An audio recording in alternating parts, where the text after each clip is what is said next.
Hello, my name is Sarah Paul, and today I will be discussing Vygotsky and social constructivism. I will begin by highlighting Vygotsky and who he was. To start with, I chose to highlight him because I believe in his theories. He believes that interaction with peers is an effective way to develop skills and strategies. I am a firm believer in group work and student interaction with peers as well. From a social constructive learning, the Dewey, Piaget, Vygotsky, and Constructivist Theory Perspectives article by Parjono in 2016, it discusses how Vygotsky views learners as active organizers of their experiences and emphasizes the social and cultural dimensions of their development. It also states that he believed that formal education is an essential tool to enculturation. Parjono goes on to discuss Vygotsky's zone of proximal development, which is defined as the distance between the actual development level and level of potential development as determined through problem solving under adult guidance or in collaboration with more capable peers. In other words, when a student is in the zone of proximal development, providing the appropriate assistance will give the student a little boost to help achieve the task. As you can see here, when a student can already do it by his or herself, they are in the comfort zone. But when they're in the zone of proximal development, they can get a little boost from a peer or an adult and a little guidance to get the problem solved. Some today might relate this to scaffolding, which is something I also believe is essential in learning. I love to show students how I would do something, then have them do it with me, have them do it with their peers, and then finally do it alone. Vygotsky believed in scaffolding as well as making sure there was communication between the teacher and the student by having shared purposes and goals. I cannot agree more. Forming relationships with students makes teaching so much more enjoyable, as does scaffolding. Parjono claims that Vygotsky's most important contribution was to acknowledge children as active agents in the educational process who grow mentally as a consequence of social intervention without any psychological, neurological, or biological changes. A child's development is not to be isolated on the individual, but also by external social world in which that individual's life has developed. I agree that a student's surroundings really impacts the way they learn.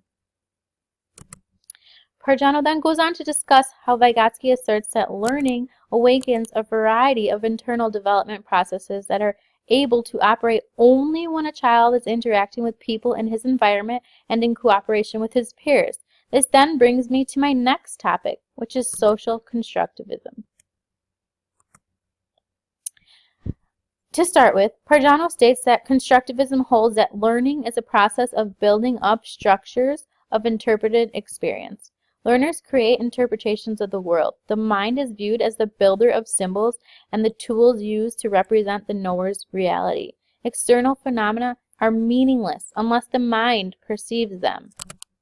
From Constructivism Theory and Use from a 21st Century Perspective by Yoders in 2014, it discusses the essential features of constructivism. The first is learning is characterized by cognitively active learners. Second, learning should happen in context and be structured around themes. Third is that new knowledge contracts are built on prior knowledge.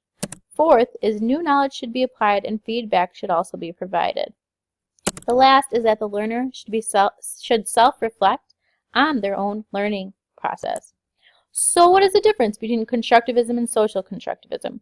In Constructivism and Learning in the Age of Social Media, Changing Minds and Learning Communities by Schrader in 2015, it asserts that culture is the prime determinant of individual learning and development in social constructivism.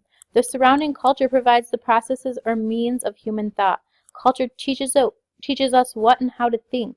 I think that learning is affected by many external factors. These include who students are around, how students grew up, where they live, what they have been exposed to, and many other factors. It also discusses how learning occurs through problem-solving experiences. So why am I talking about social constructivism? Well, for one, it fits my educational theory and my practice. This theory is appropriate to my course for many reasons. To start with, I want my students to lead the classroom. What I mean is that I want them to become active participants in their own learning. That means figuring out what they need to do in order to understand the material and then being self-reflective throughout the whole process. I want to incorporate many lessons where students work with peers, like discussions, because I believe that sharing ideas with each other is the best way to learn. I am big on this because in an English course there are many different answers and not just one answer, like possibly a math class. Students need to be able to explore their understandings as well as their peers to see different perspectives. There are many ways to interpret text or write a paper. I want to allow my students to explore and participate in their learning, to feel welcome, and to formulate and share their own ideas with the class. Because of this, I believe that social constructivism is appropriate theory for my online course. Now I want to wrap up and just explain how Vygotsky is a big part of my educational theory because I believe in his theories and I believe that they fit my classroom as well as social constructivism. Here are the references I used in this presentation.